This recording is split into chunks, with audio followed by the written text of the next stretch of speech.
I mean, folks need to understand this is real. What do you say to those who won't take the time out, who are watching this video, to go actually research it and find out we're not just saying this? Right. Well, obviously, for one thing, it's always hard to know where to start. And that's why it's so important that we do everything we can to try to document everything. If we hadn't documented this, like, people wouldn't just sort of believe it out of hand. And I think that helps a lot. I think, you know, all that we can do is say, listen, you know, as activist media, we come at this from our own perspectives, which may not agree with you. But listen, you guys can keep looking, you know, further into this, and I think that, you know, platforms like INFOWARS have done a good job of saying, listen, you know, you got to get rolling and do your own research. But a lot of times it takes a personal experience, something strange happening, just being treated corruptly in a very routine way at the county level, for example. That's the kind of thing that radicalizes people to the idea that the government can be very shady and corrupt and dangerous. So, you know, I think that we've just seen like a lot of shared experiences happen. People that had these Occupy crackdowns happen, that was an experience very similar to the RNC and G20 type crackdowns that they've done before. So everybody got to experience the extent to which the system would coordinate and try to shut them down. Also, I would add quickly, too, that the IACP, I know, had published some kind of internal document about Occupy and you know, essentially to encourage police officers to, you know, get this thing shut down. So the IACP in the repression of Occupy is probably a subject that needs to be plumbed a lot further. So I just say, you know, laying stuff out there, a lot of times it takes bite-sized pieces. Sometimes it takes short videos, but also sometimes I think longer videos, such as this one, can really lay out a complete picture of the feeling. So people don't just feel like it's a little quick snap. No, I understand. It personalizes, it illustrates the ridiculous, cartoonish level of hypocrisy. But yeah, I think you hit the heart of it.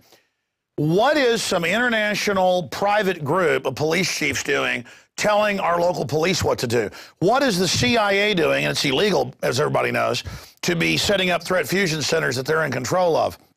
All of this is a joke. So just like we had 800 cities and 5 states say no to the Patriot Act, they said, oh, that's symbolic. No, it's more than that. We've had 2 states pass laws against the NDAA. All of this is happening. We go in and say, no, this is illegal. This is a 10th Amendment violation, as Ron Paul's pointed out. You can't be doing this. Stop coming in here and taking over our police department. We live here in Minnesota. Yes. We live in Texas. We live in New York. We live in Maine. We live in Florida. Get out. I mean, people get that. Get out. Yeah, absolutely. And fortunately, here in Minnesota, we still have the Minnesota Data Practices Act. So I'm hoping that we can, you know, get all the emails behind this program. I think that would be really helpful. So people have to keep making document requests every way you can. You'll find a lot of details that you didn't expect. A lot of weird little coordination groups up to different things. No, exactly. They're lazy. If you hit 5 different groups, they'll deny you in 3, but be too lazy to catch the other 2.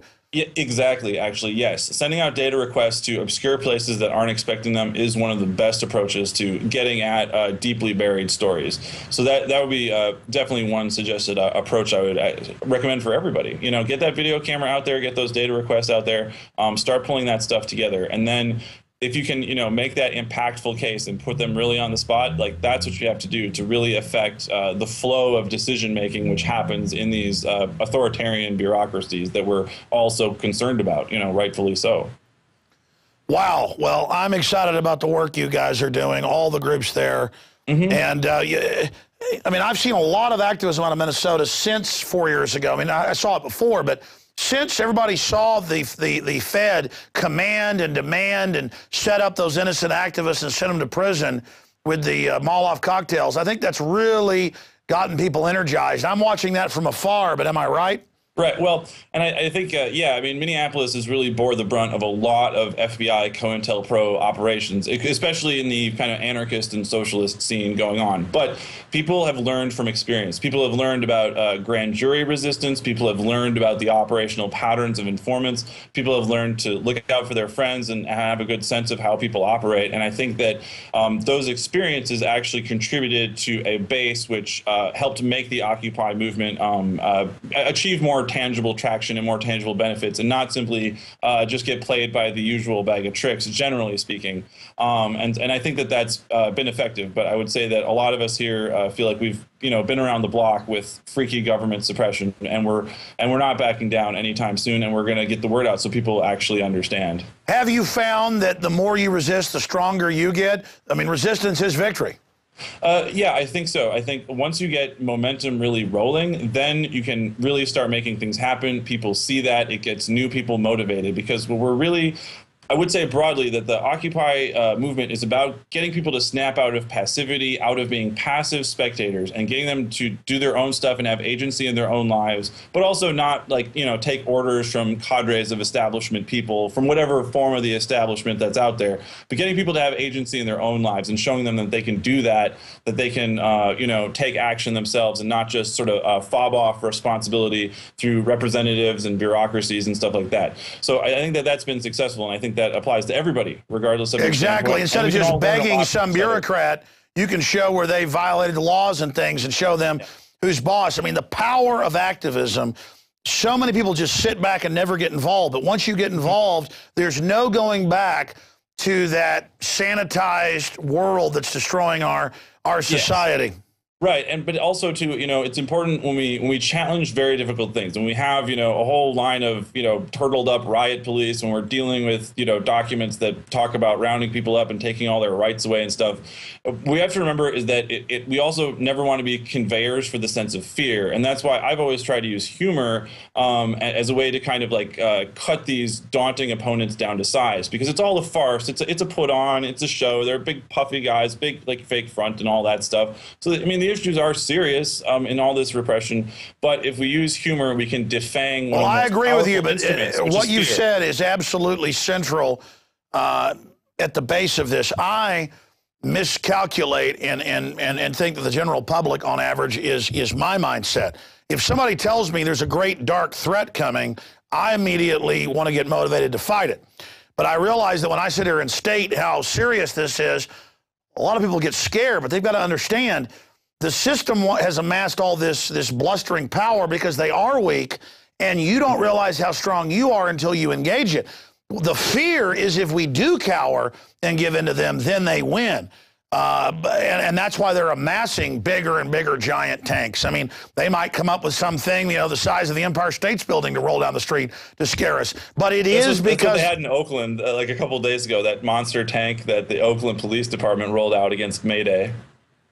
Yeah, but I mean, again, it shows how truly weak they are, and the system better hope.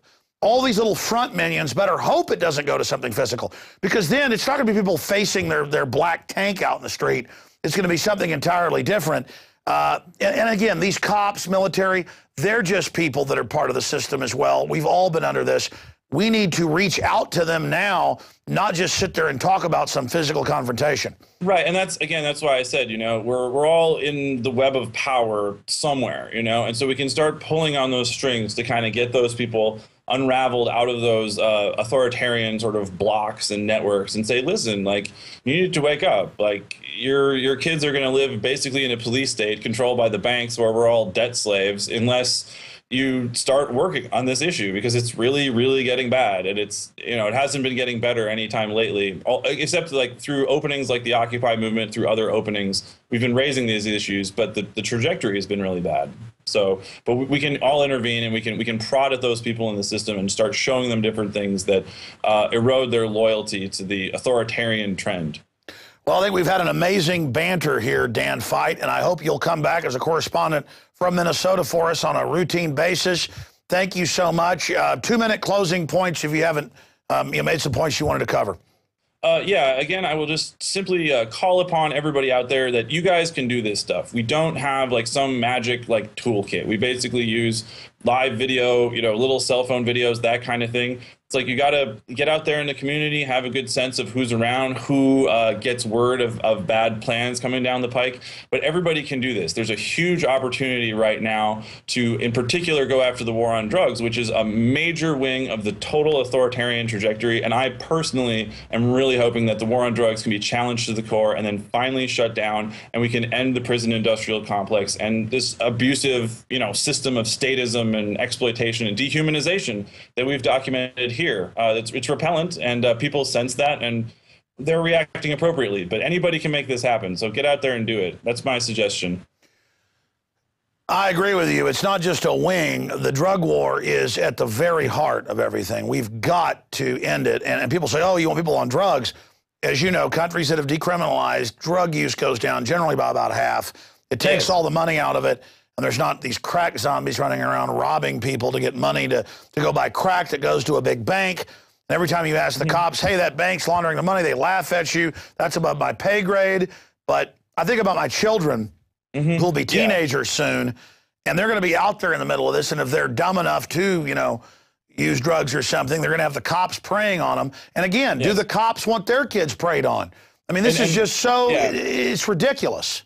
Yeah, and also, too, the other thing about it is that the war on drugs and the battle to repress the Occupy movement is really a battle over public space, because Occupy says all of us should have agency to make change and influence our lives, but the system wants us to be passive spectators. And so in Minneapolis, they're trying to rail through an incredibly expensive new NFL stadium, which will put us all in debt slavery to bond payments and that type of thing. Corporate welfare, again. Passive. Yeah, and being a passive spectator and not being engaged in our own lives. And so what things like Occupy can do, what things like getting out there and shooting videos yourselves can do, is reverse that authoritarian spectacle, which is one of the main features of fascist and authoritarian political regimes. Reversing the spectacle is always a great idea. So get off the bench, get in the game. Resistance is victory. Dan Fite, great job. Thank you so much for your amazing report.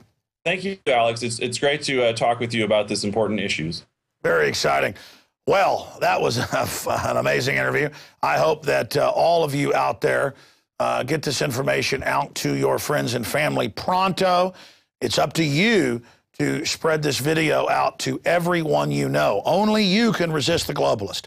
Because, you know, he's talking about big banks taking over and debt slaves. They're not just people that want you to be debt slaves. They're eugenicists. They are anti-human globalists who absolutely want you dead. They use poverty as a tool of control. All right, amazing transmission. Great job to the crew. Don't forget, if you believe in this information, want to help spread alternative research, become a subscriber. We got a 15-day free trial running at PrisonPlanet.tv. Until tomorrow, I'm Alex Jones signing off. The rest is in your court.